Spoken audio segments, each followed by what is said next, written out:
One morning, when Gregor Samsa woke from troubled dreams, he found himself transformed in his bed into a horrible vermin. He lay on his armor-like back, and if he lifted his head a little, he could see his brown belly, slightly domed and divided by arches into stiff sections. The bedding was hardly able to cover it and seemed ready to slide off any moment. His many legs, pitifully thin compared with the size of the rest of him, waved about helplessly as he looked. "What's happened to me?" he thought. It wasn't a dream. His room, a proper human room, although a little too small, lay peacefully between its four familiar walls. A collection of textile samples lay spread out on. Samsa was a traveling salesman, and above it there hung a picture that he had recently cut out of an illustrated magazine and housed in a nice gilded frame. It showed a lady fitted out with a fur hat and fur boa who sat upright, raising a heavy fur muff that covered the whole of her lower arm towards the viewer. Gregor then turned to look out the window at the dull weather. Drops of rain could be heard hitting the pane, which made him feel quite sad. How about if I sleep a little bit longer and forget all this nonsense, he thought. But that was something he was unable to do because he was used to sleeping on his right, and in his present state couldn't get into that position. However hard he threw himself onto his right, he always rolled back to where he was. He must have tried it 100 times, shut his eyes so that he wouldn't have to look at the floundering legs, and only stopped when he began to feel a mild, dull pain there that he had never felt before. Oh God, he thought, what a strenuous career it is that I've chosen. Traveling day in and day out. Doing business like this takes much more effort than doing your own business at home. And on top of that, there's the curse of traveling, worries about making train connections, bad and irregular food, contact with different people all the time so that you can never get to know anyone or become friendly with them. It can all go to hell. He felt a slight itch up on his belly, pushed himself slowly up on his back towards the headboard so that he could lift his head better, found where the itch was, and saw that it was covered with lots of little white spots which he didn't know what to make of. And when he tried to feel the place with one of his legs, he drew it quickly back, because as soon as he slid back into his former position. Getting up early all the time, he thought, it makes you stupid. You've got to get enough sleep. Other traveling salesmen live a life of luxury. For instance, whenever I go back to the guest house during the morning to copy out the contract, these gentlemen are always still sitting there eating their breakfasts. I ought to just try it out with my boss. I'd get kicked out on the spot. But who knows, maybe that would be the best thing for me.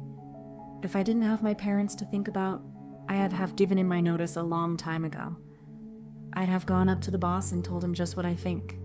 Tell him everything I would, let him know just what I feel. He'd fall right off his desk. And it's a funny sort of business to be there at your desk, talking down at your subordinates from up there, especially when you have to go right up close because the boss is hard of hearing. Well, there's still some hope. Once I've got the money together to pay off my parents' debt to him, another 5 or 6 years, I suppose. That's definitely what I'll do. That's when I'll make the big change. First of all, though, I've got to get up.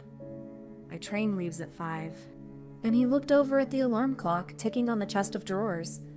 God in heaven, he thought. It was 6:30 and the hands were quietly moving forwards. It was even later than 6:30, more like 6:45. Had the alarm clock not rung? He could see from the bed that it had been set for 4 o'clock as it should have been. It certainly must have rung. Yes, but was it possible to quietly sleep through that furniture-rattling noise? True, he had not slept peacefully, but probably all the more deeply because of that. What should he do now?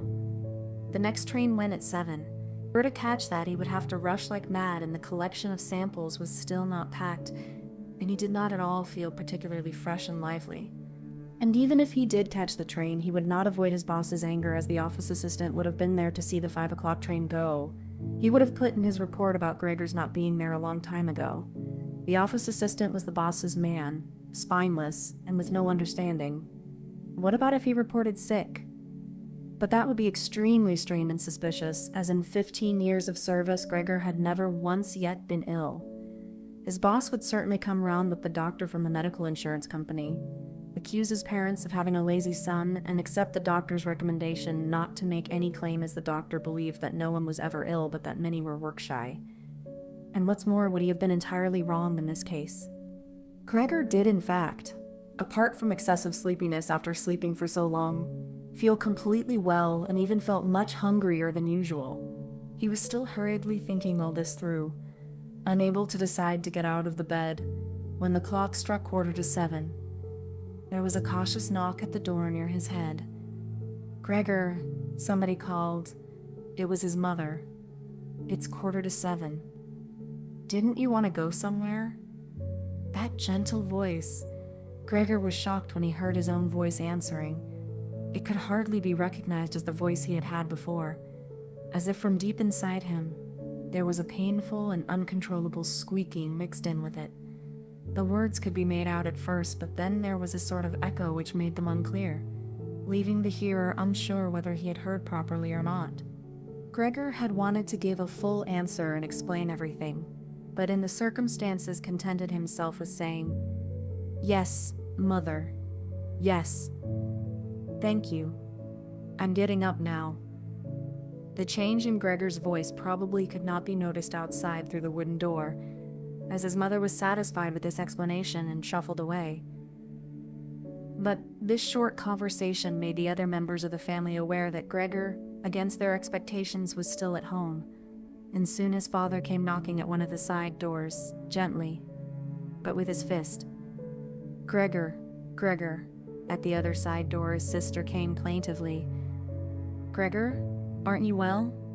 Do you need anything?" Gregor answered to both sides, "I'm ready, now," making an effort to remove all the strangeness from his voice by enunciating very carefully, putting long pauses between each individual word. His father went back to his breakfast, but his sister whispered, "Gregor, open the door, I beg of you."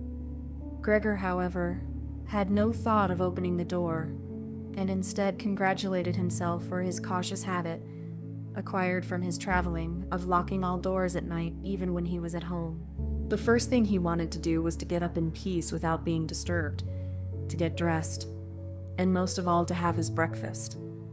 Only then would he consider what to do next, as he was well aware that he would not bring his thoughts to any sensible conclusions by lying in bed.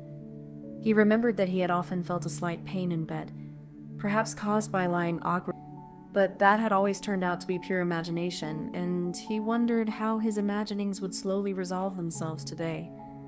He did not have the slightest doubt that the change in his voice was nothing more than the first sign of a serious cold, which was an occupational hazard for traveling salesmen. It was a simple matter to throw off the covers. He only had to blow himself up a little and they fell off by themselves. But it became difficult after that, especially as he was so exceptionally broad.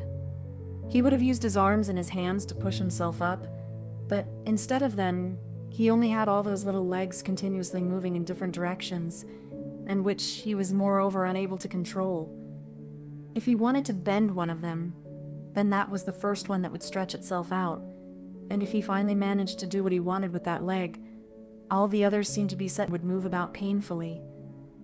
"This is something that can't be done in bed," Gregor said to himself, "so don't keep trying to do it." The first thing he wanted to do was get the lower part of his body out of the bed, but he had never seen this lower part and could not imagine what it looked like. It turned out to be too hard to move. It went so slowly, and finally, almost in a frenzy, when he carelessly shoved himself forwards with all the force he could gather, he chose the wrong direction, hit hard against the lower bedpost, and learned from the burning pain he felt that the lower part of his body might well, at present, be the most sensitive. So then he tried to get the top part of his body out of the bed first, carefully turning his head to the side.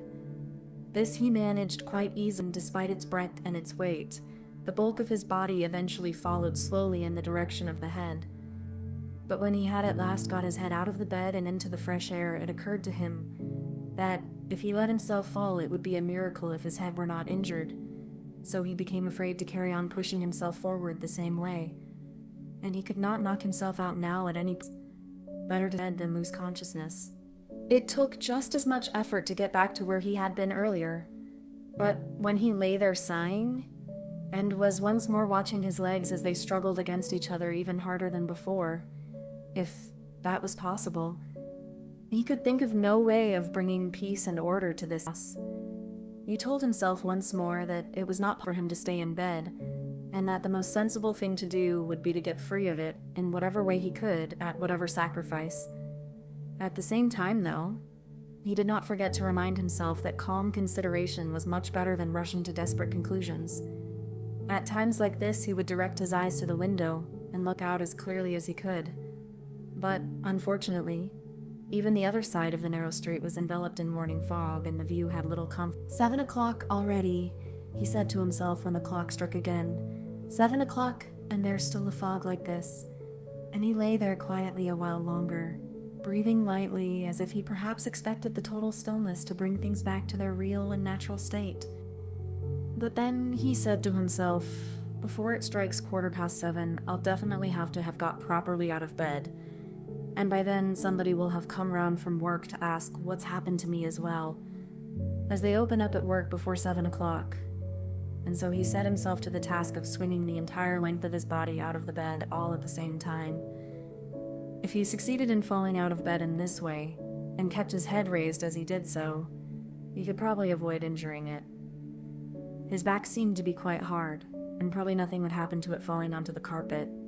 His main concern was for the loud noise he was bound to make, and which even through all the doors would probably raise concern if not alarm. But it was something that had to be risked. When Gregor was already sticking halfway out of the bed, the new method was more of a game than an effort. All he had to do was rock back and forth. It occurred to him how simple everything would be if somebody came to help him. 2 strong people, he had his father and the maid in mind, would have been more than enough. They would only have to push their arms under the dome of his back, peel him away from the bed, bend down with the load, and then be patient and careful as he swang over onto the floor, where, hopefully, the little legs would find a use. Should he really call for help, though, even apart from the fact that all the doors were locked? Despite all the difficulty he was in, he could not suppress a smile at this thought. After a while, he had already moved so far across that it would have been hard for him to keep his balance if he rocked too hard. The time was now 7:10, and he would have to make a final decision very soon. Then there was a ring at the door of the flat. That'll be someone from work, he said to himself, and froze very still, although his little legs only became all the more lively as they danced around. For a moment, everything remained quiet. They are not opening the door, Gregor said to himself, caught in some nonsensical hope. But then, of course, the maid's firm steps went to the door as ever and opened it. Gregor only needed to hear the visitor's first words of greeting, and he knew who it was, the chief clerk himself. Why did Gregor have to be the only one condemned to work for a company where they immediately became highly suspicious? Were all employees, every one of them, louts? Was there not one of them who was faithful and devoted, who would go so mad with pangs of conscience that he couldn't get out of bed if he didn't spend at least a couple of hours in the morning on company business? Was it really not enough to let one of the trainees make inquiries, assuming inquiries were even necessary? Did the chief clerk have to come himself? And did they have to show the whole innocent family that this was so suspicious that only the chief clerk could be trusted to have the wisdom to investigate it? And as these thoughts had made him upset than drew any proper decision, he swung himself with all his force out of the bed. There was a loud thump, but it wasn't really a loud noise. His fall was softened a little by the carpet, and Gregor's back was also more elastic than he had thought, which made the sound muffled and not too noticeable. He had not held his head carefully enough, though, and hit it as he fell. Annoyed and in pain, he turned it and rubbed it against the carpet. "Something fallen down in there," said the chief clerk in the room on the left. Gregor tried to imagine whether something of the sort that had happened to him today could ever happen to the chief clerk too. You had to concede that it was possible. But as if in gruff reply to this question, the chief clerk's firm footsteps and his highly polished boots could now be heard in the adjoining room. From the room on his right, Gregor's sister whispered to him to let him know. "Gregor, the chief clerk is here." "Yes, I know," said Gregor to himself, but without daring to raise his voice loud enough for his sister to hear him. "Gregor," said his father now from the room to his left, "the chief clerk has come round and wants to know why you didn't leave on the early train. We don't know what to say to him, and he wants to speak to you personally. So please open up this door. I'm sure he'll be good enough to forgive the untidiness of your room." Then the chief clerk called, "Good morning, Mr. Samsa." "He isn't well," said his mother to the chief clerk, while his father continued to speak through the door. "He isn't well, please believe me. Why else would Gregor have missed a train? The lad only ever thinks about the business. It nearly makes me cross the way he never goes out in the evenings. He sits with us in the kitchen and just reads the paper or studies train timetables. His idea of relaxation is working with his frets. He's made a little frame, for instance. It only took him 2 or 3 evenings. You'll be amazed how nice it is. It's hanging up in his room. You'll see it as soon as Gregor opens the door. Anyway, I'm glad you're here. We wouldn't have been able to get Gregor to open the door by ourselves. He's so stubborn, and I'm sure he isn't well. He said this morning that he is, but he isn't. I'll be there in a moment," said Gregor slowly and thoughtfully, but without moving so that he would not miss any word of the conversations. "Well, I can't think of any other blaming it, Mrs. Samsa," said the chief clerk. "I hope it's nothing serious. But on the other hand, I must say that if we people in commerce ever become slightly unwell, then, fortunately or unfortunately as you like, we simply have to overcome it because of business considerations." "Can the chief clerk come in to see you now, then?" asked his father impatiently, knocking at the door again. "No," said Gregor.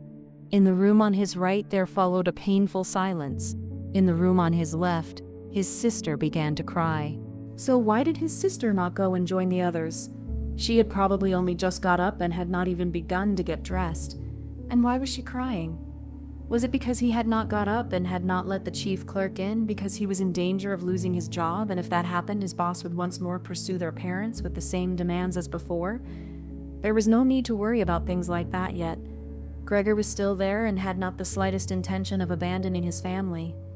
For the time being, he just lay there on the carpet, and no one who knew the condition he was in would seriously expect him to let the chief clerk in. It was only a minor discourtesy, and a suitable excuse could easily be found for it later on. It was not something for which Gregor could be sacked on the spot. And it seemed to Gregor much more sensible to leave him now in peace, instead of disturbing him with talking at him and crying. But the others didn't know what was happening. They were worried. That would excuse their behavior. The chief clerk now raised his voice. "Mr. Samsa," he called to him, "what is wrong? You barricade yourself in your room. Give us no more than yes or no for an answer. You are causing serious and unnecessary concern to your parents, and I mention this just by the way. You fail to carry out your business duties in a way that is quite unheard of. I'm speaking here on behalf of your parents and of your employer, and really must request a clear and immediate explanation." But now that I see your incomprehensible stubbornness, I no longer feel any wish whatsoever to intercede on your behalf. And nor is your position all that secure. I had originally intended to say all this to you in private, but since you caused me to waste my time here for no good reason, I don't see why your parents should not also learn of it. Your turnover has been very unsatisfactory of late. I grant you that it's not the time of year to do especially good business. We recognize that. But there simply is no time of year to do no business at all, Mr. Samsa. We cannot allow there to be.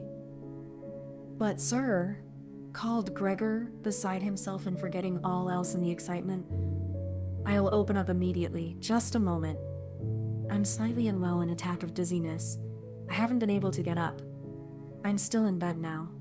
I'm quite fresh again now, though. I'm just getting out of bed. Just a moment. Be patient. It's not quite as easy as I thought. I'm quite all right now, though. It's shocking. What can suddenly happen to a person? I was quite all right last night. My parents know about it, perhaps better than me. I had a small symptom of it last night already. They must have noticed it. I don't know why I didn't let you know at work. But you always think you can get over an illness without it home. Maybe you haven't read the latest contracts I sent in. I'll set off at the 8 o'clock well. These few hours of rest have given me strength. You don't need to wait, sir. I'll be in the office soon after you. And please be so good as to tell that to the boss and recommend me to him. And while Gregor gushed out these words, hardly knowing what he was saying, he made his way over to the chest of drawers. This was easily done, probably because of the practice he had already had in bed, where he now tried to get himself upright. He really did want to open the door, really did want to let them see him and to speak with the chief clerk. The others were being so insistent, and he was curious to learn what they would say when they caught sight of him. If they were shocked, then it would no longer be Gregor's responsibility and he could rest. If, however, they took everything calmly, he would still have no reason to be upset. And if he hurried, he really could be at the station clock. The first few times he tried to climb up on the smooth chest of drawers, he just slid down again. But he finally gave himself one last swing and stood there upright. The lower part of his body was in serious pain, but he no longer gave any attention to it. Now he let himself fall against the back of a nearby chair and held tightly to the edges of it with his little legs. By now he had also calmed down, and kept quiet so that he could listen to what the chief clerk was saying. "Did you understand a word of all that?" the chief clerk asked his parents. "Surely he's not trying to make fools of us." "Oh, God," called his mother, who was already in tears. "He could be seriously ill and we're making him suffer." "Grete? Grete!" she then cried. "Mother?" his sister called from the other side. They communicated across Gregor's room. "You'll have to go for the doctor straight away. Gregor is ill. Quick, get the doctor." "Did you hear the way Gregor spoke just now?" "That was the voice of an animal," said the chief clerk, with a calmness that was in contrast with his mother's screams. "Anna! Anna!" his father called into the kitchen through the entrance hall, clapping his hand. How had his sister managed to get dressed so quickly? How had his sister managed to get dressed so quickly? There was no sound of the door shut again. They must have left it open. People often do in homes where something awful has happened. Gregor, in contrast, had become much calmer, so they couldn't understand his words anymore, although they seemed clear enough to him. Clearer than before. Perhaps his ears had become used to the sound. They had realized, though, that there was something wrong with him, and were ready to help. The first response to his situation had been confident and wise, and that made him feel better. He felt that he had been drawn back in among people, and from the doctor and the locksmith he expected great and surprising achievements, although he did not really distinguish one from the other. Whatever was said next would be crucial, so, in order to make his voice as clear as possible, he coughed a little, but taking care to do this not too loudly, as he Meanwhile, it had become very quiet in the next room. Perhaps his parents were sat at the table whispering with the chief clerk, or perhaps they were all pressed against the door and listening. Gregor slowly pushed his way over to the door with the chair. Once there, he let go of it and threw himself onto the door, holding himself upright against it, using the adhesive on the tips of his legs. He rested there a little while to recover from the effort involved, and then set himself to the task of turning the key in the lock with his mouth. He seemed, unfortunately, to have no proper teeth. How was he, then, to grasp the key? But the lack of teeth was, of course, made up for with a very strong jaw. Using the jaw, he really was able to start the key turning, ignoring the fact that he must have been causing some kind of damage as a brown fluid came from his mouth, flowed over the key, and dripped onto the floor. "Listen," said the chief clerk in the next room. "He's turning the key." Gregor was greatly encouraged by this, but they all should have been calling to him, his father and his mother too. "Well done, Gregor," they should have cried. "Keep at it. Keep hold of the lock." And with the idea that they were all excitedly following his efforts, he bit on the key with all his strength, paying no attention to the pain he was causing himself. So, I didn't need the locksmith after all. Then he lay his head on the handle of the door to open it completely. Because he had to open the door in this way, it was already wide open before he could be seen. He had first to slowly turn himself around one of the double doors, and he had to do it very carefully if he did not want to fall flat on his back before entering the room. He was still occupied with this difficult movement, unable to pay attention to anything else, and he heard the chief clerk exclaim aloud, "Oh!" which sounded like the soughing of the wind. Now he also saw him. He was the nearest to the door, his hand pressed against his open mouth and slowly retreating as if driven by a steady and invisible force. Gregor's mother, her hair still disheveled from bed despite the chief clerk's being there, looked at his father. Then she unfolded her arms, took 2 steps forward towards Gregor, and sank down onto the floor into her skirts that spread themselves out around her as her head disappeared down onto her breast. His father looked hostile and clenched his fists as if wanting to knock Gregor back into his room. Then he looked uncertainly round the living room, covered his eyes with his hands, and wept so that his powerful chest shook. So Gregor did not go into the room, but leant against the inside of the other door, which was still held bolted in place. In this way, only half of his body could be seen, along with his head above it, which he leant over to one side as he peered out at the others. Meanwhile, the day had become much lighter. Part of the endless, gray-black building on the other side of the street, which was a hospital, could be seen quite clearly with the austere and regular line of windows piercing its facade. The rain was still falling, now throwing down large, individual droplets which hit the ground one at a time. The washing up from breakfast lay on the table. There was so much of it because, for Gregor's father, breakfast was the most important meal of the day, and he would stretch it out for several hours as he sat reading a number of different news. On the wall exactly opposite, there was a photograph of Gregor when he was a lieutenant in the army, his sword in his hand and a carefree smile on his face as he called forth respect for his uniform and bearing. The door to the entrance hall was open, and as the front door of the flat was also open, he could see onto the landing and the stairs where they began their way down below. "Now then," said Gregor, well aware that he was the only one to have kept calm. "I'll get dressed straight away now, pack up my samples and set off. Will you please just let me leave? You can see," he said to the chief clerk, "that I'm not stubborn and I like to do my job. Being a commercial traveler is arduous, but without traveling I couldn't earn my living. So where are you going? Into the office?" "Yes." "Will you report everything accurately then? It's quite possible for someone to be temporarily unable to work, but that's just the right time to remember what's been achieved in the past and consider that later on. Once the difficulty has been removed, you will certainly work with all the more diligence and concentration. You're well aware that I am seriously in debt to our employer, as well as having to look after my parents and my sister, so that I'm trapped in a difficult situation, but I will work my way out of it again. Please don't make things any harder for me than they are already, and don't take sides against me at the office. I know that nobody likes the travelers. They think we earn an enormous as well as having a soft time of it. That's just prejudice, but they have no particular reason to think better it. But you, sir, you have a better overview than the rest of the staff.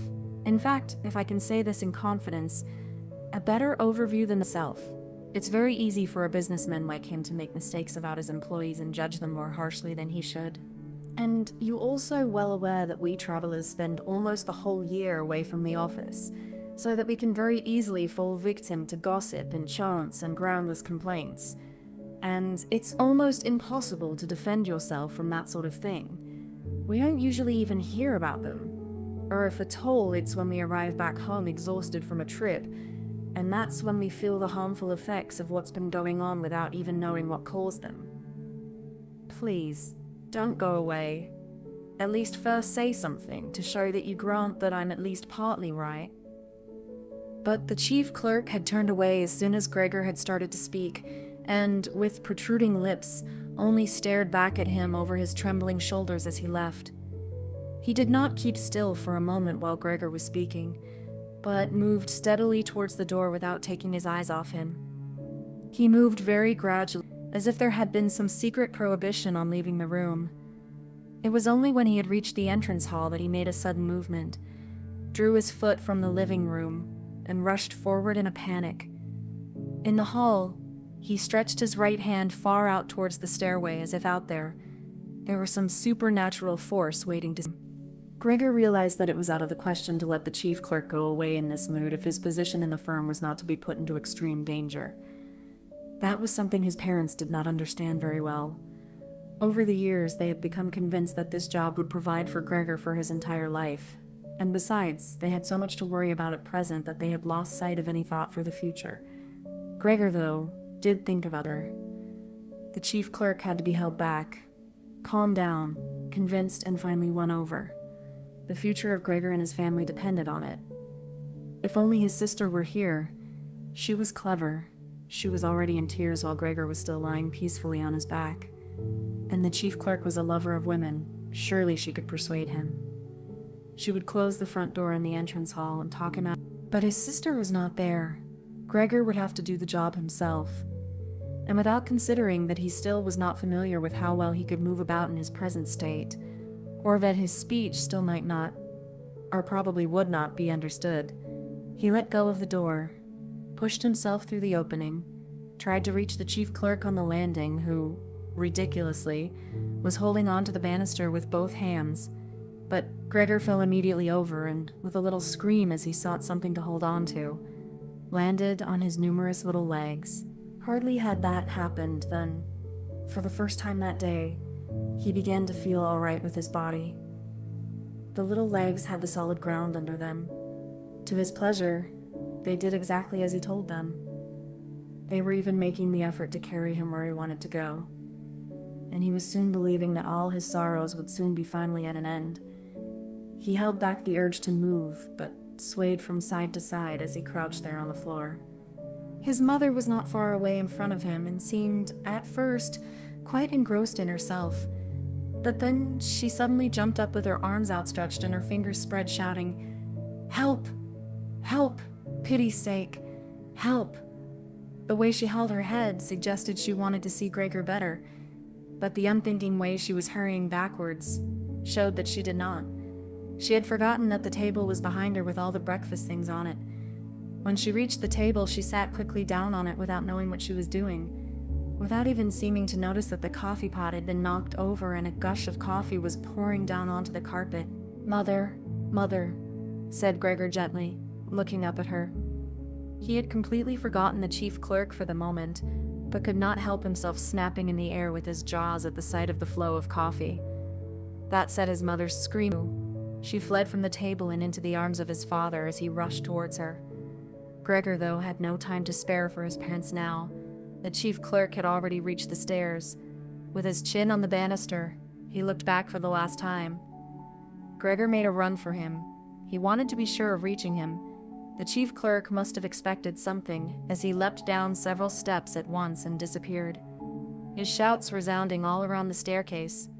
The flight of the chief clerk seemed, unfortunately, to put Gregor's father into a panic as well. Until then, he had been relatively self-controlled. But now, instead of running after the chief clerk himself, or at least not impeding Gregor as he ran after him, Gregor's father seized the chief clerk's stick in his right hand. The chief clerk had left it behind on a chair, along with his hat and overcoat, picked up a large newspaper from the table with his left, and used them to drive Gregor back into his room, stamping his foot at him as he went. Gregor's appeals to his father were of no help. His appeals were simply not understood. However much he humbly turned his head, his father merely stamped his foot all the harder. Across the room, despite the chilly weather, Gregor's mother had pulled open a window, leant far out of it, and pressed her hands to her face. A strong draught of air flew in from the street towards the stairway. The curtains flew up. The newspapers on the table fluttered, and some of them were blown onto the floor.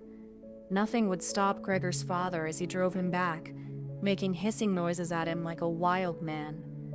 Gregor had never had any practice in backwards and was only able to go very slowly. If Gregor had only been allowed to turn round, he would have been back in his room straight away. But he was afraid that if he took the time to do that, his father might be coming. Eventually, though, Gregor realized that he had no choice as he saw, to his disgust, that he was quite incapable of going backwards in a time. So he began, as quickly as possible and with frequent anxious glances at his father, to turn himself round. It went very slowly, but perhaps his father was able to see his good intentions as he did nothing to hinder him. In fact, now and then he used the tip of his stick to give directions from a distance as to which way to turn. If only his father would stop that unbearable hissing. It was making Gregor quite confused. When he had nearly finished turning round, still listening to that hissing, he made a mistake and turned himself back a little the way he had just come. He was pleased when he finally had his head in front of the doorway, but then saw that it was too narrow, and his body was too broad to get through it without further difficulty. In his present mood, it obviously did not occur to his father to open the other of the double doors so that Gregor would have enough space to get through. He was merely fixed on the idea that Gregor should be got back into his room as quickly as possible, nor would he ever have allowed Gregor the time to get himself upright as preparation for getting through the doorway. What he did, making more noise than ever, was to drive Gregor forwards all the harder, as if there had been nothing in the way. It sounded to Gregor as if there was now more than one father behind him. It was not a pleasant experience, and Gregor pushed himself into the doorway without regard for what might happen. One side of his body lifted itself. He lay at an angle in the doorway. One flank from a white door and was painfully injured, leaving vile brown flecks on it. Soon he was stuck fast and would not have been able to move at all by himself. The little legs along one side hung quivering in the air while those on the other side were pressed painfully against the ground. Then his father gave him a hefty shove from behind which released him from where he was held and sent him flying, and heavily bleeding, deep into his room. The door was slammed shut with the stick, then, finally, all was quiet. Ty. It was not until it was getting dark that evening that Gregor awoke from his deep and coma-like sleep. He would have woken soon afterwards anyway, even if he hadn't been disturbed, as he had had enough sleep and felt fully rested.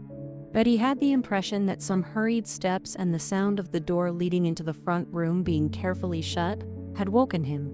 The light from the electric street lamps shone palely here and there onto the ceiling and tops of the furniture, but down below, where Gregor was, it was dark. He pushed himself over to the door, feeling his way clumsily with his antennae, of which he was now beginning to learn the value, in order to see what had been happening there.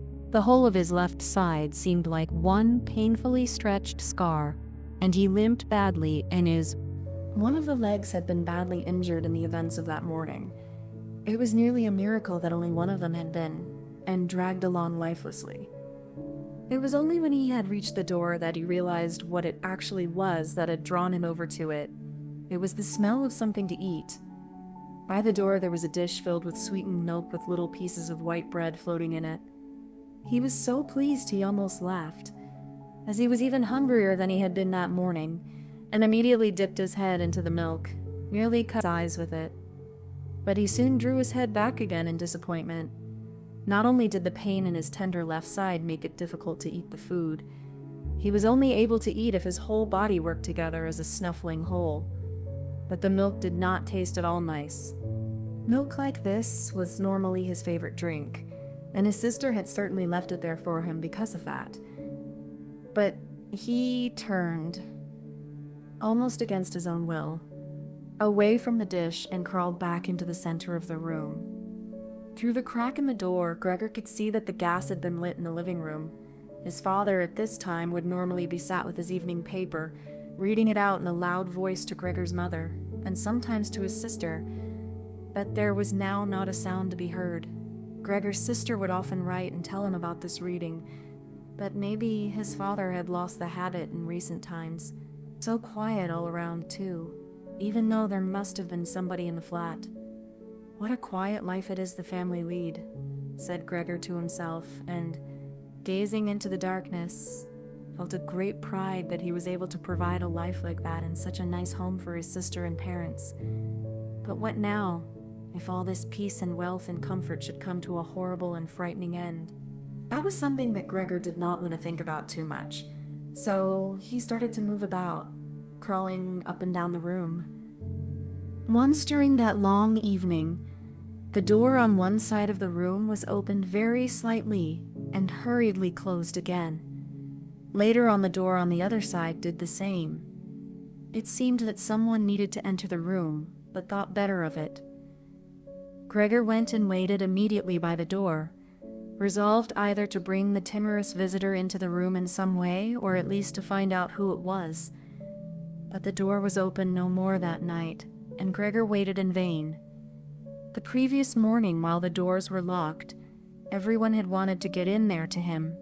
But now that he had opened up one of the doors and the other had clearly been unlocked sometime during the day, no one came, and the keys were in the other sides. It was not until late at night that the gaslight in the living room was put out, and now it was easy to see that parents and sister had stayed awake all that time, as they all could be distinctly heard as they went away together on tiptoe. It was clear that no one would come into Gregor's room any more until morning. That plenty of time to think undisturbed about how he would have to rearrange his life.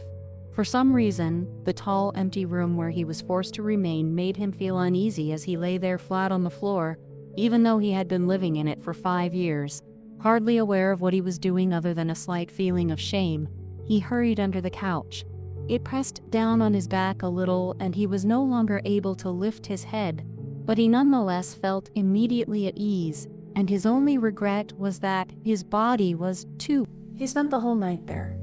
Some of the time he passed in a light sleep, although he frequently woke from an alarm because of his hunger, and some of the time was spent in worries and vague hopes which, however, always led to the same conclusion. For the time being, he must remain calm. He must show patience and the greatest consideration so that his family could bear the unpleasantness that he, in his present condition, was forced to impose on them. Gregor soon had the opportunity to test the strength of his decisions, as early the next morning, almost before the night had ended, his sister, nearly fully dressed, opened the door from the front room and looked anxiously in.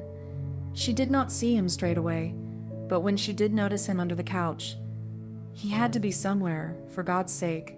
He couldn't have flown away. She was so shocked that she lost control of herself and slammed the door shut again from outside. But she seemed to regret her behavior, as she opened the door again straight away and came in on tiptoe, as if entering the room of someone seriously ill, or even of a stranger. Gregor had pushed his head forward, right to the edge of the couch. Would she notice that he had left the milk as it was? Realize that it was not from any lack of hunger, and if she didn't do it herself, he would rather go hungry than draw her attention to it, although he did feel a terrible urge to rush forward from under the couch, throw himself at his sister's feet, and beg her for something good to eat. However, his sister noticed the full dish immediately at it, and the few drops of milk splashed around it with some surprise. She picked it up, using a rag, not her bare hands, and carried it out. Gregor was extremely curious as to what she carried off in, would bring in its place, imagining the wildest possibilities, but he never could have guessed what his sister, in her goodness, actually did bring. In order to test his taste, she brought him a whole selection of things, all spread out on an old newspaper. There were old, half-rotten vegetables, bones from the evening meal, covered in white sauce that had gone hard, a few raisins and almonds, some cheese that Gregor had declared inedible 2 days before, a dry roll and some bread spread with butter and salt. As well as all that, she had poured some water into the dish, which had probably been permanently set aside for Gregor's use, and placed it beside them. Then, out of consideration for Gregor's feeling, what's more, his injuries must already have completely healed, as he found no difficulty in moving. This amazed him, as more than a month earlier he had cut his finger slightly with a knife. He thought of how his finger had still hurt the day before yesterday. Am I less sensitive than I used to be, then? He thought, and was already sucking greedily at the cheese, which had immediately, almost compellingly, attracted him much more than the other foods on the newspaper. Quickly, one after another, his eyes watering with pleasure, he consumed the cheese, the vegetables, and the sauce. The fresh foods on the end he didn't like at all, and even dragged the things he did want to eat a little way away from them because he couldn't stand the smell. Long after he had finished eating and lay lethargic in the same place, his sister slowly turned the key in the lock as a sign to him that he should withdraw. He was immediately startled, although he had been half asleep, and he hurried back under the couch, but he needed great self-control to stay there even for the short time that his sister was in the room, as eating so much food had rounded out his body a little and he could hardly breathe in that narrow space. Half suffocating, He watched with bulging eyes as his sister unselfconsciously took a broom and swept up the leftovers, mixing them in with the food he had not even touched at all, as if it could not be used anymore. She quickly dropped it all into a bin, closed it with its wooden lid, and carried everything out. She had hardly turned her back before Gregor came out again from under the couch and stretched himself. This was how Gregor received his food each day now. Once in the morning while his parents and the maid were still asleep, and the second time after everyone had eaten their meal at midday, as his parents would sleep for a little while then as well, and Gregor's sister would send the maid away on some errand. Gregor's father and mother certainly did not want him to starve either, but perhaps it would have been more than they could stand to have any more experience of his feeding than being told about it, and perhaps his sister wanted to spare them what distress she could, as they were indeed suffering enough. It was impossible for Gregor to find out what they had told the doctor and the locksmith that first morning to get them out of the flat. As nobody could understand him, nobody, not even his sister, thought that he could understand him. So he had to be content to hear his sister's sighs and appeals to the saints as she moved about his room. It was only later, when she had become a little more used to everything. There was, of course, no question of her ever becoming fully used to the situation, that Gregor would sometimes catch a friendly comment, or at least a comment that could be construed as friendly. "He's enjoyed his dinner today," she might say when he had diligently cleared away all the food left for him, or if he left most of it, which slowly. Although Gregor wasn't able to hear any news directly, he did listen to much of what was said in the next rooms, and whenever he heard anyone speaking, he would scurry straight to the appropriate door and press his whole body against it. There was seldom any conversations, especially at first, that was not about him in some way, even if only in secret. For 2 whole days, all the talk at every mealtime was about what they should do now, but even between meals they spoke about the same subject, as there were always at least 2 members of the family at home. Nobody wanted to be at home by themselves, and it was out of the question to leave the flat entirely empty. And on the very first day, the maid had fallen to her knees and begged Gregor's mother to let her go without delay. It was not very clear how much she knew of what had happened, but she left within a quarter of an hour, tearfully thanking Gregor's mother for her dismissal, as if she had done her an enormous service. She even swore emphatically not to tell anyone the slightest about what had happened, even though no one had asked that of her. Now, Gregor's sister also had to help his mother with the cooking, although that was not so much bother as no one ate very much. Gregor often heard how one of them would unsuccessfully urge another to eat, and receive no more answer than, "No thanks, I've had enough," or something similar. No one drank very much either.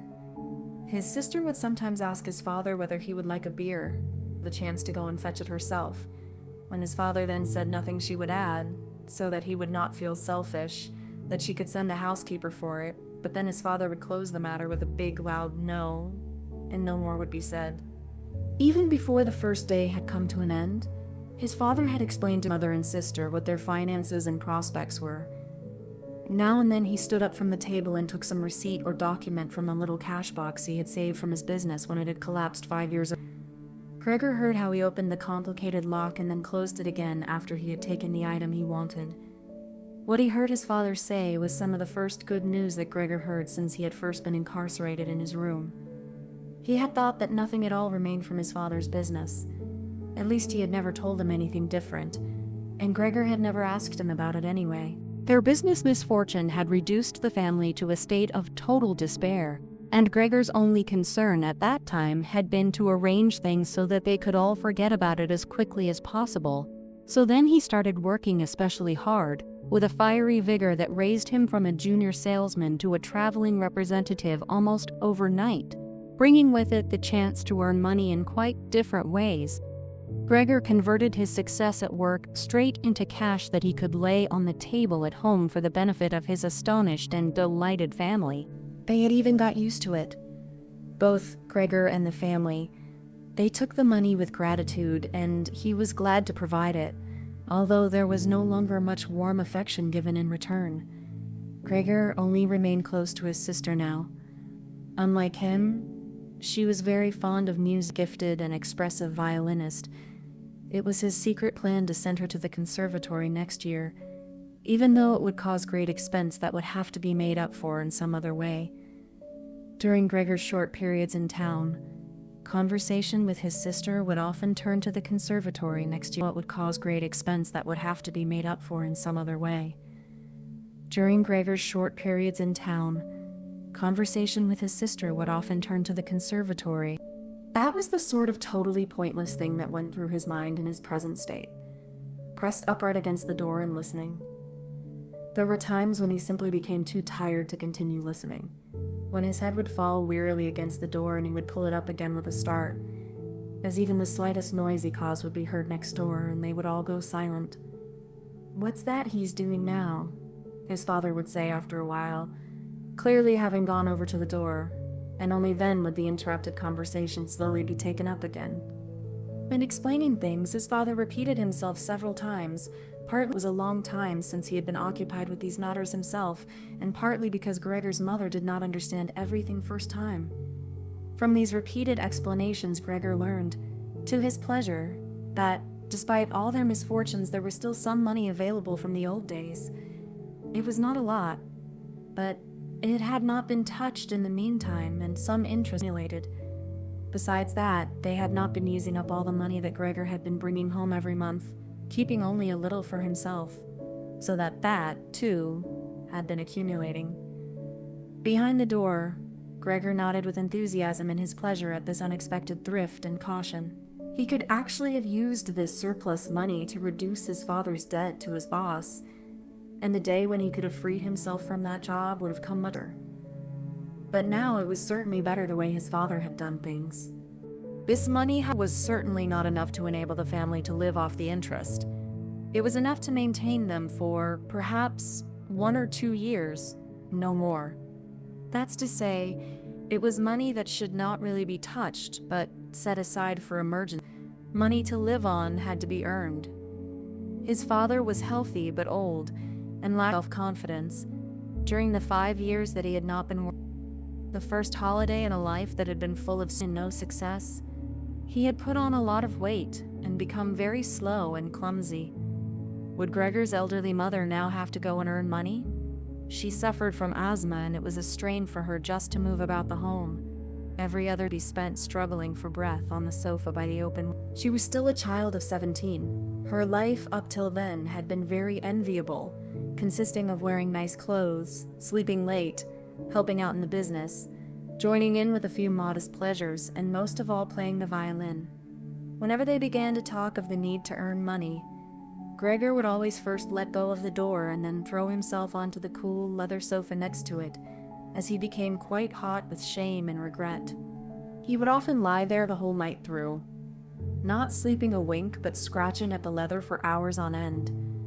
Or he might go to all the effort of pushing a chair to the window, climbing up onto the sill and propped up in the chair, leaning on the window to stare out of it. He had used to feel a great sense of freedom from doing this, but doing it now was obviously something more remembered than experienced, as what he actually saw in this way was becoming less distinct every day, even things that were quite near. He had used to curse the ever-present view of the hospital across the street, but now he could not see it at all, and if he had not known that he lived in Charlottenstrasse, which was a quiet street despite being in the middle of the city, he could have thought that he was looking out the window at a barren waste where the gray sky and the gray earth mingled inseparably. His observant sister only needed to notice the chair twice before she would always push it back to its exact position by the window after she had tidied up the room, and even left the inner pane of the window open from then on. If Gregor had only been able to speak to his sister and thank her for all that she had to do for him, it would have been easier for him to bear it. But as it was, it caused him pain. His sister, naturally, tried as far as possible to pretend there was nothing burdensome about it, and the longer it went on, of course, the better she was able to do so. But as time went by, Gregor was also able to see through it all so much better. It had even become very unpleasant for him. Now, whenever she entered the room, no sooner had she come in than she would quickly close the door as a precaution, so that no one would have to suffer the view into Gregor's room. Then she would go straight to the window and pull it hurriedly open, almost as if she were suffocating. Even if it was cold, she would stay at the window, preds, I had in soul calling. She would alarm Gregor twice a day with this running about and noise-making. He would stay under the couch shivering the whole while, knowing full well that she would certainly have liked to spare him this ordeal, but it was impossible for her to be in the same room with him with the windows closed. One day, about a month after Gregor's transformation, when his sister no longer had any particular reason to be shocked at it, she came into the room a little earlier than usual and found him still staring out the window, motionless and just where he would be most horrible. In itself, his sister's not in the room would have been no surprise for Gregor, as it would have been difficult for her to immediately open the window while he was still there. But not only did she not come in, she went straight back and closed the door behind her. A stranger would have thought he had threatened her and tried to...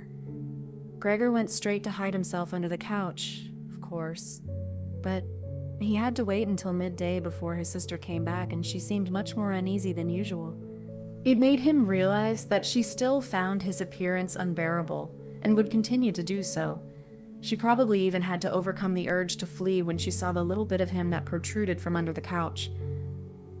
In order to spare her even this sight, he spent 4 hours carrying the bedsheet over to the couch on his back, and arranged it so that he was completely covered and his sister would not be able to see him even if she bent down. If she did not think this sheet was necessary, then all she had to do was take it off again, as it was clear enough that it was no pleasure for Gregor to cut himself off so completely. She left the sheet where it was. Gregor even thought he glimpsed a look of gratitude one time when he carefully looked out from under the sheet to see how his sister liked the new arrangement. For the first 14 days, Gregor's parents could not bring themselves to come into the room to see him. He would often hear them say how they appreciated all the new work his sister was doing, even though, before, they had seen her as a girl who was somewhat useless and frequently been annoyed with her. But now the two of them, father and mother, would often both wait outside the door of Gregor's room while his sister tidied up in there. And as soon as she went out again, she would have to tell them exactly how everything looked, what Gregor had eaten, how he had behaved this time, and whether, perhaps, any slight improvement could be seen. His mother also wanted to go in and visit Gregor relatively soon, but his father and sister at first persuaded her against it. Gregor listened very closely to all this, and approved. Later, though, she had to be held back by force, which call out, "Let me go and see Gregor. He is my unfortunate son. Can't you understand? I have to see him." And Gregor would think to himself that maybe it would be better if his mother came in. Not every day, of course, but one day a week. Perhaps. She could understand much better than his sister, who, for all her courage, was still just a child after all, and really might not have had an adult's appreciation of the burdensome job she had done. Gregor's wish to see his mother was soon realized. Out of consideration for Gregor wanted to avoid being seen at the window during the day. The few square meters of the floor did not give him much room to crawl about. It was hard to just lie quietly through the night. His food soon stopped giving him any pleasure at all, and so, to entertain himself, he got into the habit of crawling up and down the walls and ceiling. He was especially fond of hanging from the ceiling. It was quite different from lying on the floor. He could breathe more freely. His body had a light swing to it, and up there, relaxed and almost happy, it might happen that he would surprise even himself by letting go of the ceiling and landing on the floor with a crash.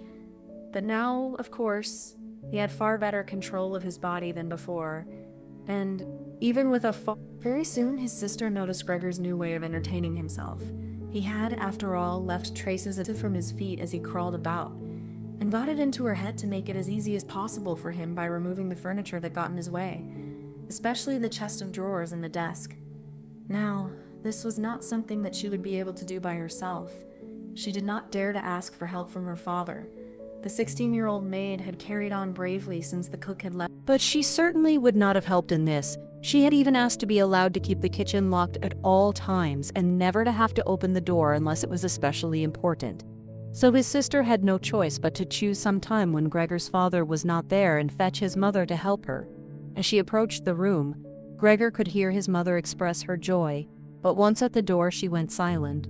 First, of course, his sister came in and looked round to see that everything in the room was all right, and only then did she let her mother enter.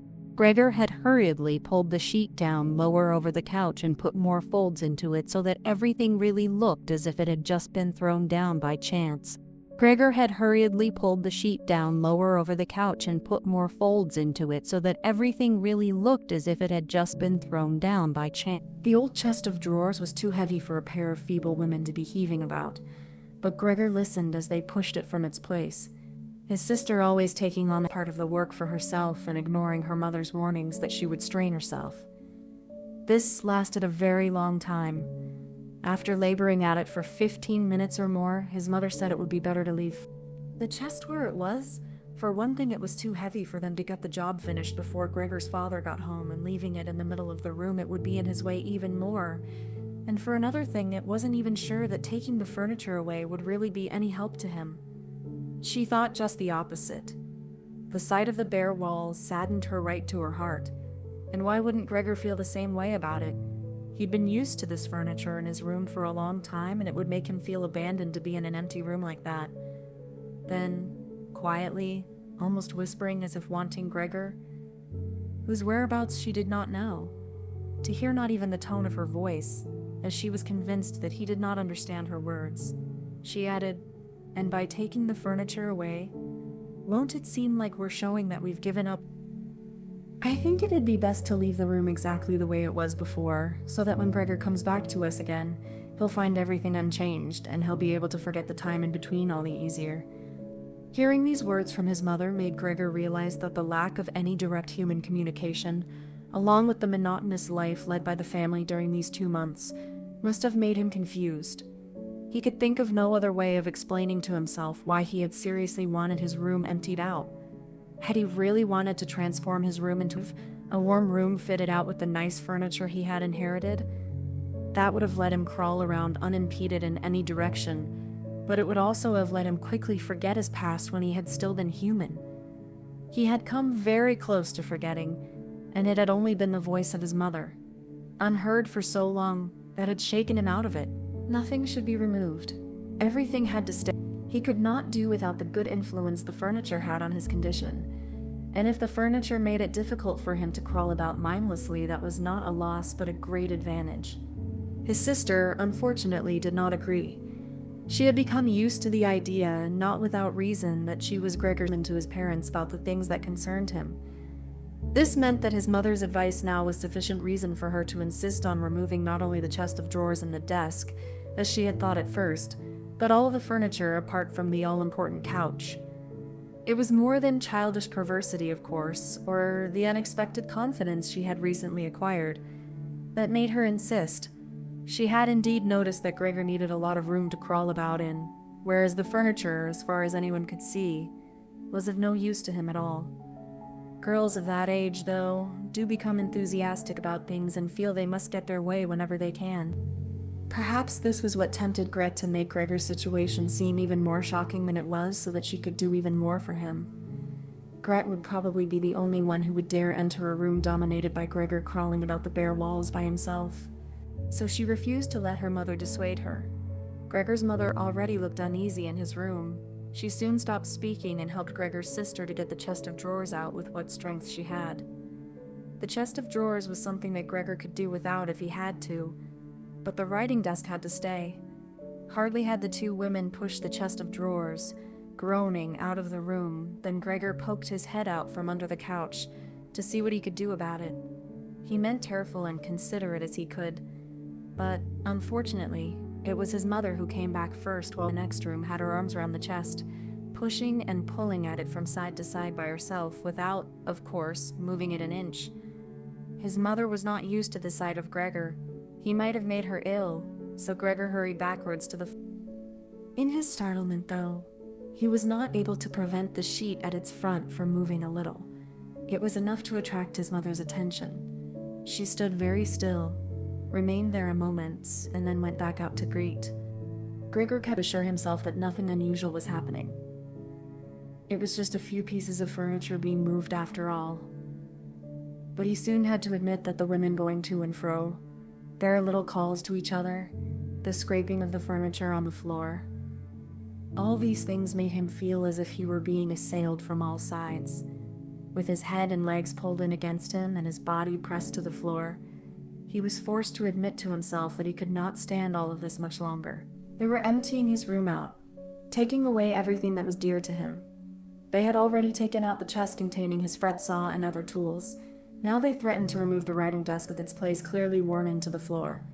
The desk where he had done his homework as a business trainee, at high school, even while he had been at infant school. He really could not wait any longer to see whether the two women's intentions were good. He had nearly forgotten they were there anyway, as they were now too tired to say anything while they worked, and he could only hear their feet as they stepped heavily on the floor. So, while the women were leant against the desk in the other room catching their breath, he sallied out, changed direction 4 times, not knowing what he should say first before his attention was suddenly caught by the picture on the wall, which was already denuded of everything else that had been on it, of a lady dressed in copious fur. He hurried up onto the picture and pressed himself against its glass. It held him firmly and felt good on his hot belly.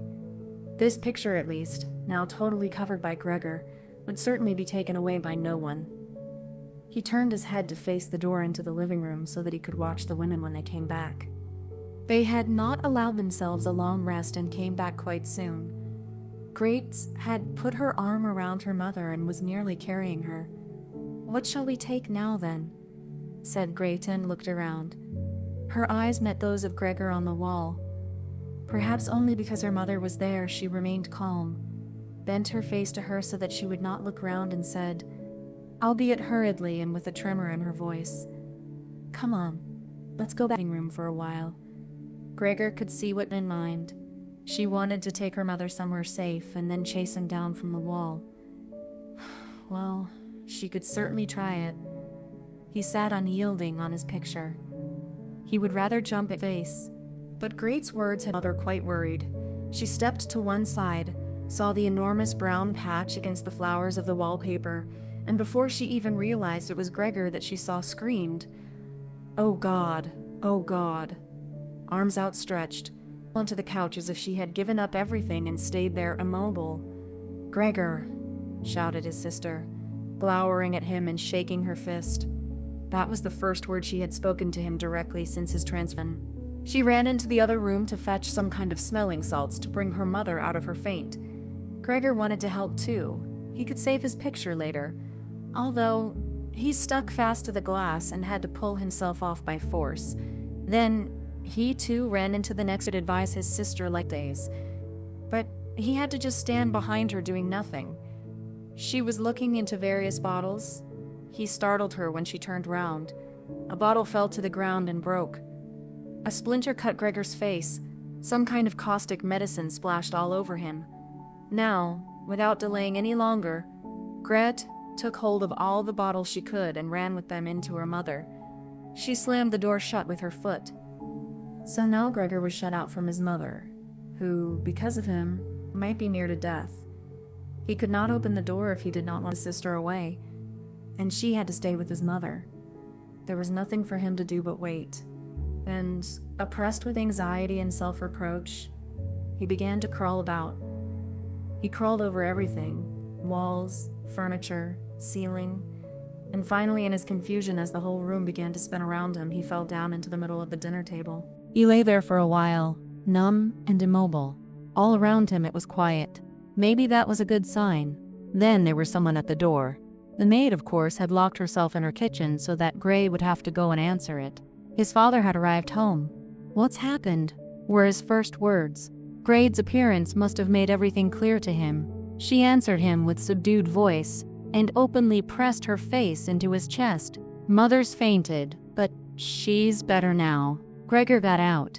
"Just as I expected," said his father. "Just as I always said, but you women wouldn't listen. Would you?" It was clear to Gregor that Grete had not said enough and that his father took it to mean that something bad had happened, that he was responsible for some act of violence. That meant Gregor would now have to try to calm his father, as he did not have the time to explain things to him even if that had been possible. So he fled to the door of his room and pressed himself against it so that his father, when he came in from the hall, could see straight away that Gregor had the best intentions and would go back into his room without delay, that it would not be necessary to drive him back, but that they had only to open the door and he would disappear. His father, though, was not in the mood to notice subtleties like that. "Ah!"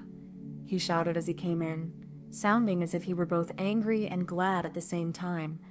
Gregor drew his head back from the door and lifted it towards his father. He really had not imagined his father the way he stood there now. Of late, with his new habit of crawling about, he had neglected to pay attention to what was going on the rest of the flat the way he had done before. He really ought to have expected things to have changed. But still, was that really his father? The same tired man as used to be laying there entombed in his bed when Gregor came back from his business trips, who would receive him sitting in the armchair in his nightgown when he came back in the evenings, who was hardly even able to stand up, but, as a sign of his pleasure, would just raise his arms, and who, on the couple of times a year when they went for a walk together on a Sunday or public holiday wrapped up tightly in his overcoat between grandmother, would always labor his way forward a little more slowly than them, who were already walking slowly for his sake, who would place his stick down carefully and, if he wanted to say something, would simply stop and gather his company around him. He was standing up straight enough now. She never would not labor his employees at the banking institute. Above the high, stiff collar of the coat, his strong double chin emerged. Under the bushy eyebrows, his piercing dark eyes looked out fresh and alert. His normally unkempt white hair was combed down painfully close to his scalp. He took his cap, with its gold monogram from probably some bank, and threw it in an arc right across the room onto the sofa, put his hands in his trouser pockets, pushing back the bottom of his long uniform coat, and, with look of determination, walked towards Gregor. He probably did not even know himself what he had in mind, but nonetheless lifted his feet unusually high. Gregor was amazed at the enormous size of the soles of his boots, but wasted no time with that. He knew full well, right across the room onto the sofa. Put his hand... In this way they went round the room several times without anything decisive happening, without even giving the impression of a chase as everything went so slowly. Gregor remained all this time on the floor, largely because he feared his father might see it as especially provoking if he fled onto the wall or ceiling. Whatever he did, Gregor had to admit that he certainly would not be able to keep up, but this running about for long, as for each step his father took, he had to carry out countless movements. He became noticeably short of breath. Even in his earlier life, his lungs had not been very reliable. Now, as he lurched about in his efforts to muster all the strength for running, he could hardly keep his eyes open. His thoughts became too slow for him to think of any other way of saving himself than running. He almost forgot that the walls were there for him to use, although, here, they were concealed behind carefully carved furniture full of notches and protrusions. Then, right beside him, lightly tossed, something flew down and rolled in front of him. It was an apple. Then another one immediately flew at him. Gregor froze in shock. These little red apples rolled about on the floor, knocking into each other as if they had electric motors. An apple thrown without much force glanced against back and slid off without doing any harm. Another one, however, immediately following it, hit squarely and lodged in his back. Gregor wanted to drag himself away, as if he could remove the surprising, the incredible pain by changing his Gregor's position. But he felt as if nailed to the spot and spread himself out, all his senses in confusion.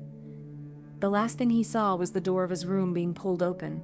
His sister was screaming. His mother ran out in front of her in her blouse. As his sister had taken off some of her clothes after she had fainted to make it easier for her to breathe, she ran to his father, her skirts unfastened and sliding one after another to the ground. Stumbling over the skirts, she pushed herself to his father, her arms around him, uniting herself with him totally.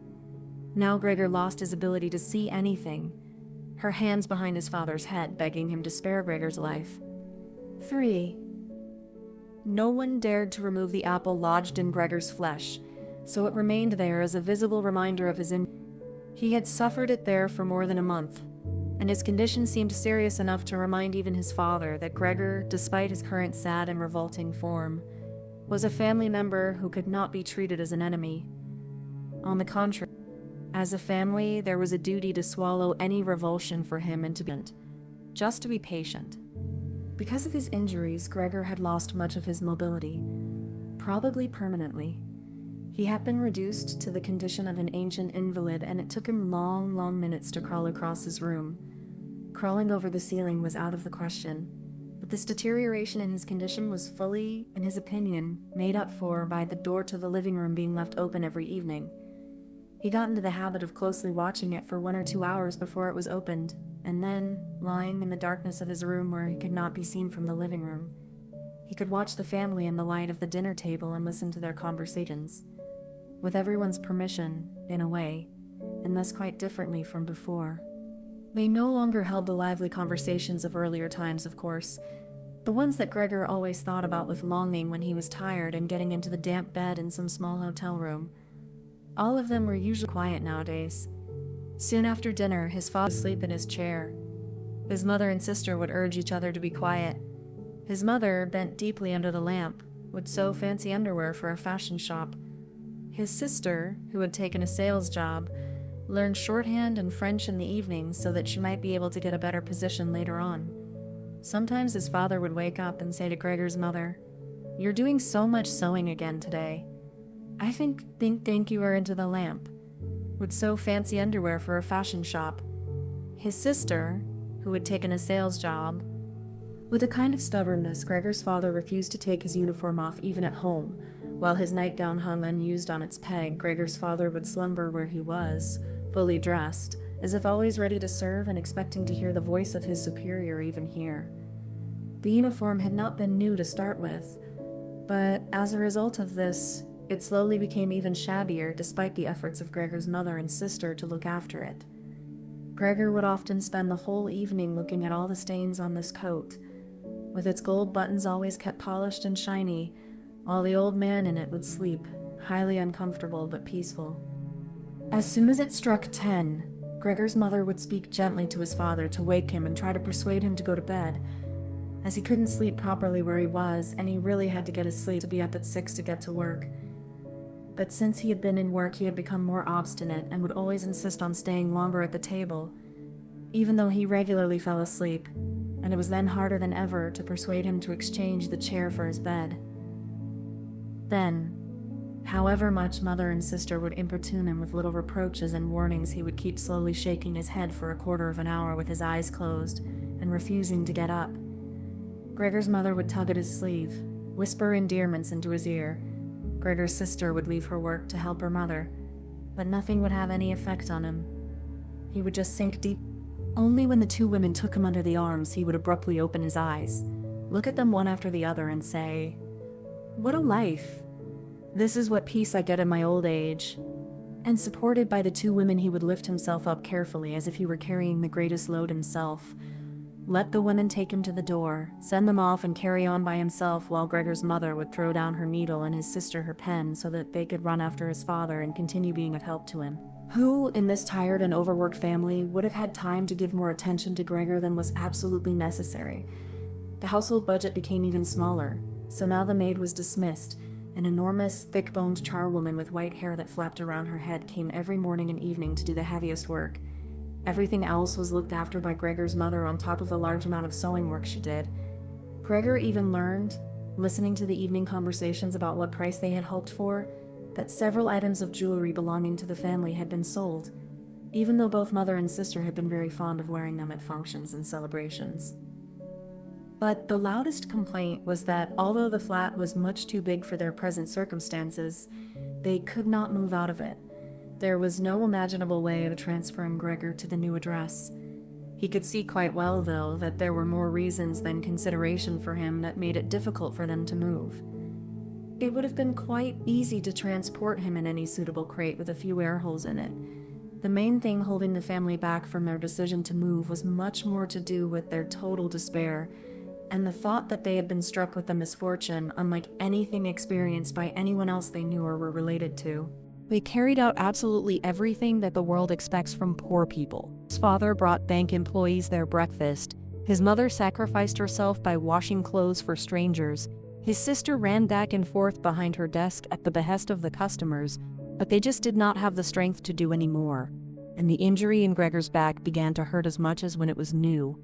After they had come back from taking his father to bed, Gregor's mother and sister would now leave their work where it was and sit close together, cheek to cheek. His mother would point to Gregor's room and say, "Close that door, Grete." And then, when he was in the dark again, they would sit in the next room and their tears would mingle, or they would simply sit there staring dry-eyed at the table. Gregor hardly slept at all, either night or day. Sometimes he would think of taking over the family's affairs, just like before, the next time the door was opened. He had long forgotten about his boss and the chief clerk, but they would appear in his thoughts, the salesman and the apprentices, that stupid tea boy, 2 or 3 friends from other businesses, one of the chamber provincial hotel, a tender memory that appeared and disappeared again, a cashier from a hat shop for whom his attention had been serious but too slow. All of them appeared to him, mixed together with strangers and others he had forgotten. But instead of helping him and his family, they were all of them inaccessible, and he was glad when they disappeared. Other times he was not at all in the mood to look after his family. He was filled with simple rage about the lack of attention he was shown, and although he could think of nothing he would have wanted, he made plans of how he could get into the pantry where he could take all the things he was entitled to, even if he was not hungry. Gregor's sister no longer thought about how she could please him, but would hurriedly push some food or other into his room with her foot before she rushed out to work in the morning and at midday, and in the evening she would sweep it away again with the broom, indifferent as to whether it had been eaten or, more often than not, had been left totally untouched. She still cleared up the room in the evening, but now she could not have been any quicker about it. Smears of dirt were left on the walls. Here and there were little balls of dust and filth. At first, Gregor went into one of the worst of these places when his sister arrived as a reproach to her, but he could have stayed there for weeks without his sister doing anything about it. She could see the dirt as well as he could, but she had simply decided to leave him to it. At the same time, she became touchy in a way that was quite new for her and which everyone in the family understood. Cleaning up Gregor's room was for her and her alone. Gregor's mother did once thoroughly clean his room, and needed to use several bucketfuls of water to do it, but his mother was to be punished still more for what she had done. As hardly had his sister arrived home in the evening than she noticed the change in Gregor's room and, highly aggrieved, ran back into the room where, despite her mother's raised and imploring hands, she broke into convulsive tears. Her father, of course, was startled out of his chair, and the 2 parents looked on astonished and helpless. Then they, too, became agitated. Gregor's father, standing to the right of his promen's mother, accused her of not leaving the cleaning of Gregor's room to his sister. From her left, Gregor's sister screamed at her that she was never to clean his room again, while his mother tried to draw his father, who was beside himself with anger, into the bedroom. His sister, quaking with tears, thumped on the table with her fists, and Gregor hissed in anger that no one had even thought of closing the door in the sight of this, and all its noise. Gregor's sister was exhausted from going out to work, and looking after Gregor as she had done before was even more work for her. But even so, his mother ought certainly not to have taken her place. Gregor, on the other hand, ought not to be neglected. Now, though, the charwoman was here. This elderly widow with a robust bone structure that made her able to withstand the hardest of things in her long life wasn't really repelled by Gregor. Just by chance rather than any real curiosity, she opened the door to Gregor's room and found herself faced with him. He was taken totally by surprise. No one was chasing him, but he began to rush to and fro while she just stood there in amazement with her hands crossed in front of her. From then on, she never failed to open the door slightly every evening and morning. At first she would call to him, as she did so with words that she probably considered friendly, such as, "Come on then, you old dung beetle," or, "Look at the old dung beetle there." Gregor never responded to being spoken to in that way, but just remained where he was without moving, as if the door had never even been opened. If only they had told this charwoman to clean up his room every day instead of letting her disturb him for no reason whenever she felt like it. One day, early in the morning while a heavy rain struck the window panes, perhaps indicating that spring was coming, she began to speak to him in that way once again. Gregor was so resentful of it that he started to move toward her. He was slow and infirm. but it was like a kind of attack. Instead of being afraid, the charwoman just lifted up one of the chairs from near the door and stood there with her mouth open, clearly intending not to close her mouth until the chair in her hand had been slammed down into Gregor's back. "Aren't you coming any closer, then?" she asked when Gregor turned round again, and she calmly put the chair back in the corner. Gregor had almost entirely stopped eating. Only if he happened to find himself next to the food that had been prepared for him, he might take some of it into his mouth to play with it, leave it there a few hours, and then, more often than not, spit it out again. At first, he thought it was distress at the state of his room that stopped him eating, but he had soon got used to the changes made there. They had got into the habit of putting things into this room that they had no room for anywhere else, and there were now many such things as one of the rooms in the flat had been rented out to 3 gentlemen. These earnest gentlemen, all 3 of them had full beards, as Gregor learned peering through the crack in the door one day, were painfully insistent on things being tidy. This meant not only in their own room, but since they had taken a room in this establishment, in the entire flat and especially in the kitchen. Unnecessary clutter was something they could not tolerate, especially if it was dirty. They had, moreover, brought most of their own furnishings and equipment with them. For this reason, many things had become superfluous which, although they could not be sold, the family did not wish to discard. All these things found their way into Gregor's room. The dustbins from the kitchen found their way in there too. The charwoman was always in a hurry, and anything she couldn't use for the time being she would just chuck in there. He, fortunately, would usually see no more than the object in the hand that held it. The woman most likely meant to fetch the things back out again when she had time and the opportunity, or to throw everything out in one go. But what actually happened was that they were left where they landed when they had first been thrown, unless Gregor made his way through the junk and moved it somewhere else. At first he moved it because, with no other room free where he could crawl about, he was forced to, but later on he came to enjoy it, although moving about in the way left him sad and tired to death, and he would remain immobile for hours afterwards.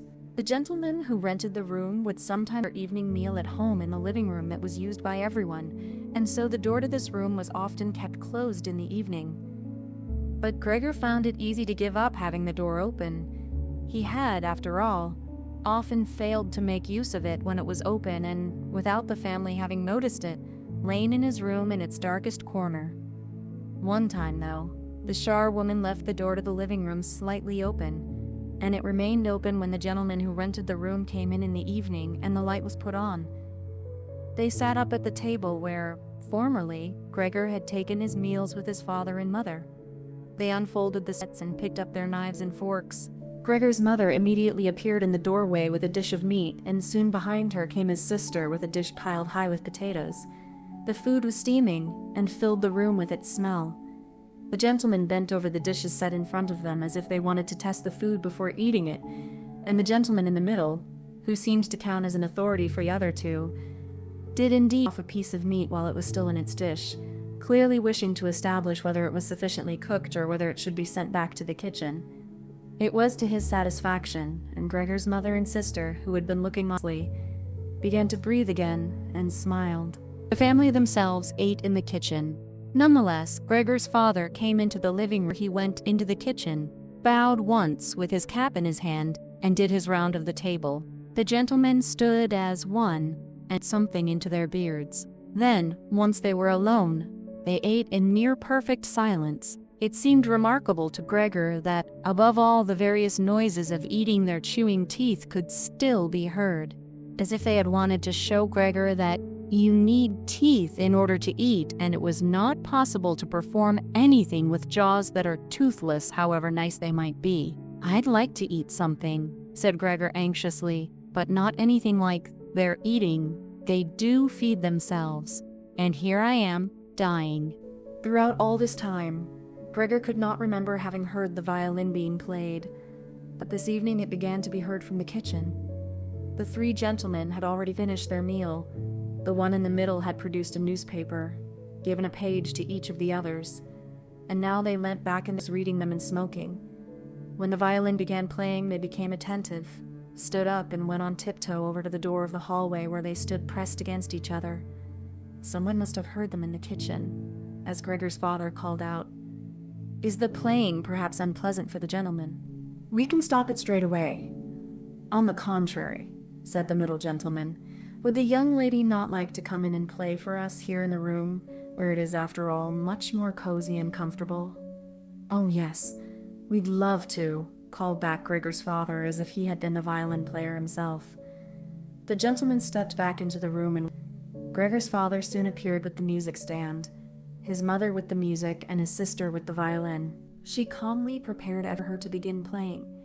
His parents, who had never rented a room out before and therefore showed an exaggerated courtesy towards the three gentlemen, did not even dare to sit on their own chairs. His father leant against the door with his hand pushed in between two buttons on his uniform coat. His mother, though, was offered a seat by one of the gentlemen and sat, leaving the chair where the gentleman happened to have placed it, out of the way in a corner. His sister began to play. Father and mother paid close attention, one on each side, to the movements of her hands. Drawn in by the playing, Gregor had dared to come forward a little, and already had his head in the living room. Before, he had taken great pride in how considerate he was, but now it hardly occurred to him that he had become so thoughtless about the others. What's more, there was now all the more reason to keep himself hidden, as he was covered in the dust that lay everywhere in his room, and flew up at the slightest movement. He carried threads, hairs, and remains of food about on his back and sides. He was much too indifferent to everything now to lay on his back and wipe himself on the carpet like he had used to do several times a day.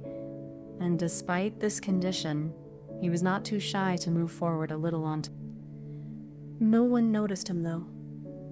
The family was totally preoccupied with the violin playing. At first, the three gentlemen had put their hands in their pockets and come up far too close behind the music stand to look at all the notes being played. And they must have disturbed Gregor's sister. But soon, in contrast with the family, they withdrew back to the window with their heads sunk and talking to each other at half volume. And they stayed by the window while Gregor's father observed them anxiously. It really now seemed very obvious that they had expected beautiful or entertaining violin playing, but had been disappointed. That they had had enough of the whole performance, and it was only now out of politeness that they allowed their peace to be disturbed. It was especially unnerving, the way they all blew the smoke from their cigarettes upwards from their mouths. Yet Gregor's sister was playing so beautifully. Her face was leant to one side, following the lines of music with a careful and melancholy expression. Gregor crawled a little further forward, keeping his head close to the ground so that he could meet her eyes if the chance came. Was he an animal if music could captivate him so? It seemed to him that he was on the way to the unknown nourishment he had for. He was determined to make his way forward to his sister and tug at her skirt to show her she might come into his room with her violin, as no one appreciated her playing here as much as he would. He never wanted to let her out of his room, not while he lived.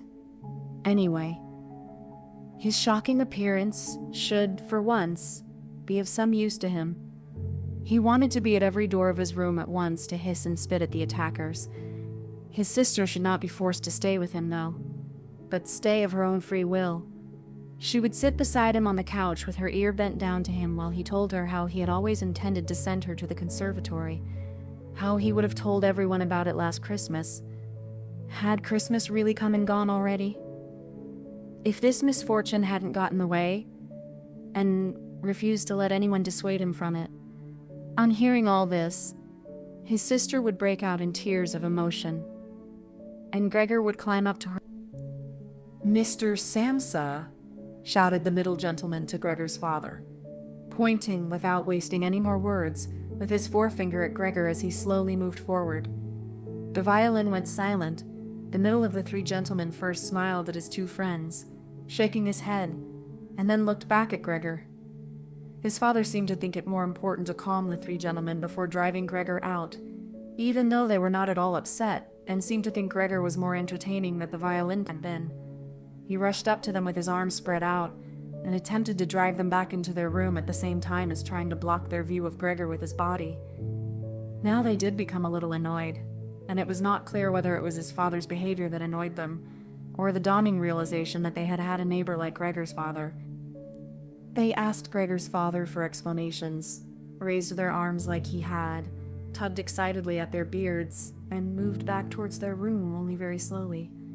Meanwhile, Gregor's sister had overcome the despair she had fallen into when her playing was suddenly interrupted. She had let her hands drop and let violin and bow hang limply for a while, but continued to look at the music as if still playing. But then she suddenly pulled herself together, lay the instrument on her mother's lap, who still sat laboriously struggling for breath where she was, and ran into the next room, which, under pressure from her father, the three gentlemen were more quickly moving toward. Under his sister's experienced hand, the pillows and covers on the beds flew up and were put into order, and she had already finished making the beds and slipped out again before the three gentlemen had reached the room. Gregor's father seemed so obsessed with what he was doing that he forgot all the respect he owed to his tenants. He urged them and pressed them until, when he was already at the door of the room, the middle of the three gentlemen shouted like thunder and stamped his foot, and thereby brought Gregor's father to a halt. "I declare here and now," he said, raising his hand and glancing at Gregor's mother and sister to gain their attention too, that with regard to the repugnant conditions that prevail in this flat and with this family, here briefly but decisively at the floor, I give immediate notice on my room. For the days that I have been living here, I will, of course, pay nothing at all. On the contrary, I will consider whether to proceed with some kind of action for damages from you. And believe me, it would be very easy to set out the grounds for such an action." He was silent and looked straight ahead as if waiting for something. And indeed, his two provincial friends joined in with the words, "And we also give immediate notice." With that, he took hold of the door handle and slammed the door. Gregor's father staggered back to his seat, feeling his way with his hands, and fell into it. It looked as if he was stretching himself out for his usual evening nap, but from the uncontrolled way his head kept nodding, it could be seen that he was not sleeping at all. Throughout all this, Gregor had lain still where the three gentlemen had first seen him. His disappointment at the failure of his plan, and perhaps also because he was weak from hunger, made it impossible for him to move. He was sure that everyone would turn on him any moment, and he waited. He was not even startled out of this state when the violin on his mother's lap fell from her trembling fingers and landed loudly on the floor. "Father? Mother?" said his sister, hitting the table with her hand as introduction. "We can carry on like this. Maybe you can't see it, but I can. I don't want to call this monster my brother. All I can say is, we have to try and get rid of it. We've done all that's humanly possible to look after it and be patient. I don't think anyone could accuse us of doing anything wrong." "She's absolutely right," said Gregor's father to himself. His mother, who still had not had time to catch her breath, began to cough dully, her hand held out in front of her and a deranged expression in her eyes. Gregor's sister rushed to his mother and put her hand on her forehead. Her words seemed to give Gregor's father some more definite ideas. He sat upright, played with his uniform cap between the plates left by the three gentlemen after their meal, and occasionally looked down at Gregor as he lay there immobile. "We have to try and get rid of it," said Gregor's sister, now speaking only to her father, as her mother was too occupied with coughing to listen. "It'll be the death of both of you. I can see it coming. We can't all work as hard as we have to, and Ben come home to be tortured like this. We can't endure it. I can't endure it anymore." And she broke out so heavily in tears that they flowed down the face of her mother, and she wiped them away with mechanical hand movements. "My child," said her father with sympathy and obvious understanding, "what are we to do?" His sister just shrugged her shoulders as a sign of the helplessness and tears that had taken hold of her, displacing her earlier certainty. "If he could just understand us," said his father almost as a question.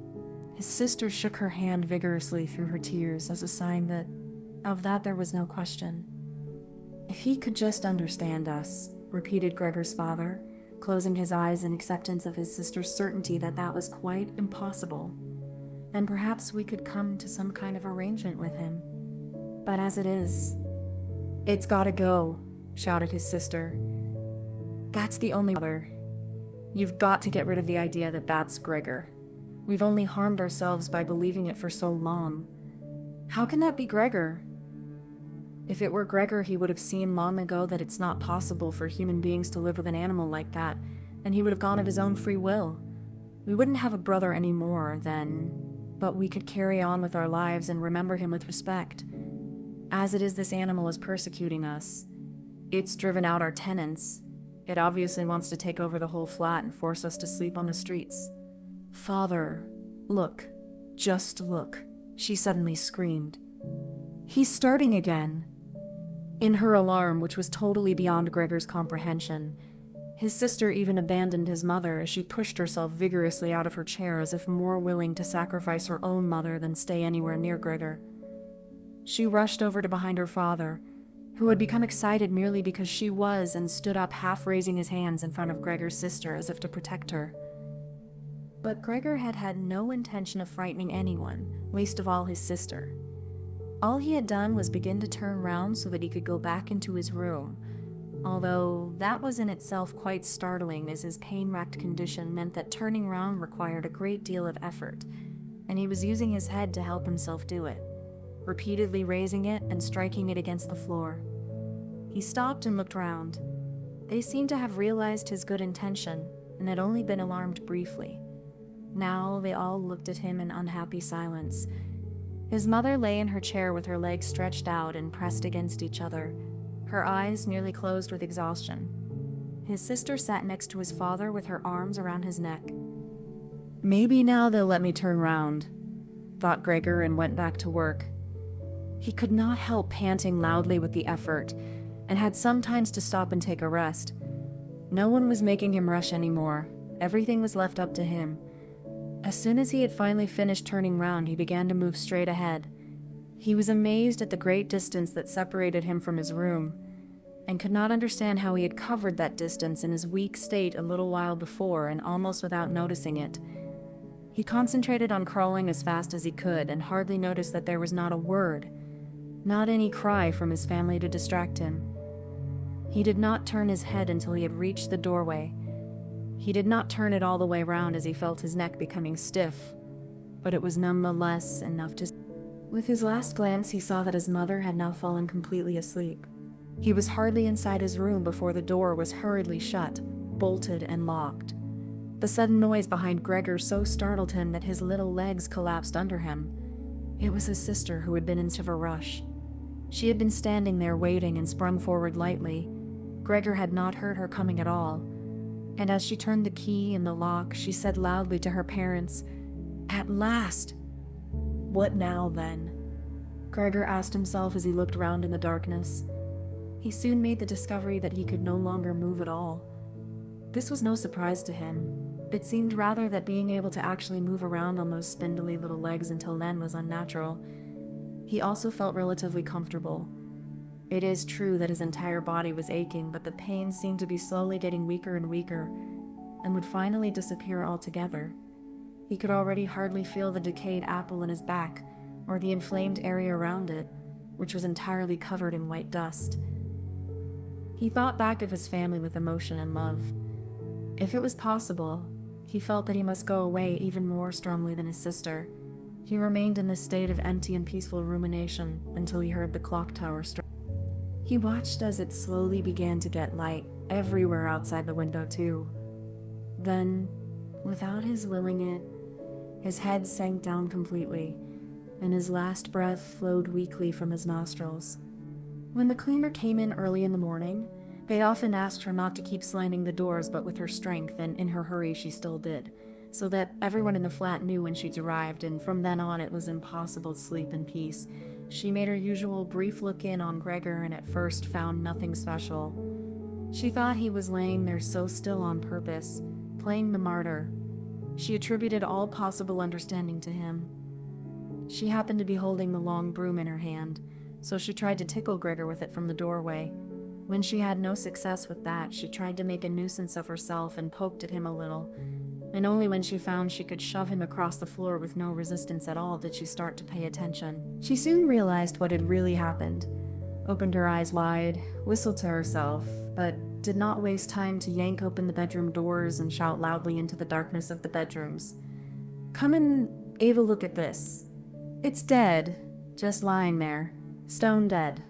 Mr. and Mrs. Samsa sat upright there in their marriage bed and had to make an effort to get over the shock caused by the cleaner before they could grasp what she was saying. But then, each from his own side, they hurry out of bed. Mr. Samsa threw the blanket over his shoulders. Mrs. Samsa just came out in her nightdress. And that is how they went into Gregor's room. On the way, they opened the door to the living room where Grete had been sleeping since the three gentlemen had moved in. She was fully dressed as if she had never been asleep, and the paleness of her face seemed to confirm this. "Dead? Dead?" asked Mrs. Samsa, looking at the charwoman inquiringly, even though she could have checked for herself and could have known it even without checking. "That's what I said," replied the cleaner, and to prove it she gave Gregor's body another shove with the broom, sending it sideways across the floor. Mrs. Samsa made a movement as if she wanted to hold back the broom, but did not complete it. "Now then," said Mr. Samsa, "let's give thanks to God for that." He crossed himself, and the three women followed his example. Grete, who had not taken her eyes from the corpse, said, "Just look how thin he was. He didn't eat anything for so long. The food came out again just the same as when it went in." Gregor's body was indeed completely dried up and flat. They had not seen it until then, but now he was not lifted up on his little legs. Did he do anything to make them look away? "Grete, come with us in here for a little while," said Mrs. Samsa with a pained smile. And Grete followed her parents into the bedroom, but not without looking back at the body. The cleaner shut the door and opened the window wide. Although it was still early in the morning, the fresh air had something of warmth mixed in with it. It was already the end of March, after all. The three gentlemen stepped out of their room and looked around in amazement for their breakfasts. They had been forgotten about. "Where is our breakfast?" the middle gentleman asked the cleaner irritably. She just put her finger on her lips and made a quick and silent sign to the men that they might like to come into Gregor's room. They did so, and stood around Gregor's corpse with their hands in the pockets of their well-worn coats. It was now quite light in the room. Then the door of the bedroom opened, and Mr. Samsa appeared in his uniform with his wife on one arm and his daughter on the other. All of them had been crying a little. Grete now and then pressed her face against her father's arm. "Leave my home. Now," said Mr. Samsa, indicating the door and without letting the women from him. "What do you mean?" asked the middle of the three gentlemen, somewhat disconcerted, and he smiled sweetly. The other two held their hands behind their backs and continually rubbed them together in gleeful anticipation of a loud quarrel which could only end in their favor. "I mean just what I said," answered Mr. Samsa, and with his two companions, went into Samsa as if he had been suddenly overcome with humility and wanted permission again from Mr. Samsa for his decision. Mr. Samsa merely opened his eyes wide and briefly nodded to him several times. At that, and without delay, the man actually did take long strides into the front hallway. His two friends had stopped rubbing their hands some time before, and had been listening to what was being said. Now they jumped off after their friend, as if taken with a sudden fear that Mr. Samsa might go into the hallway in front of them, and break the connection with their leader. Once there, all three took their hats from the stand, took their sticks from the holder, bowed without a word, and left the premises. Mr. Samsa and the two women followed them out onto the landing. But they had had no reason to mistrust the men's intentions, and as they leaned over the landing, they saw how the three gentlemen made slow but steady progress down the many steps. As they turned the corner on each floor, they disappeared and would reappear a few moments later. The further down they went, the more that the Samsa family lost interest in them.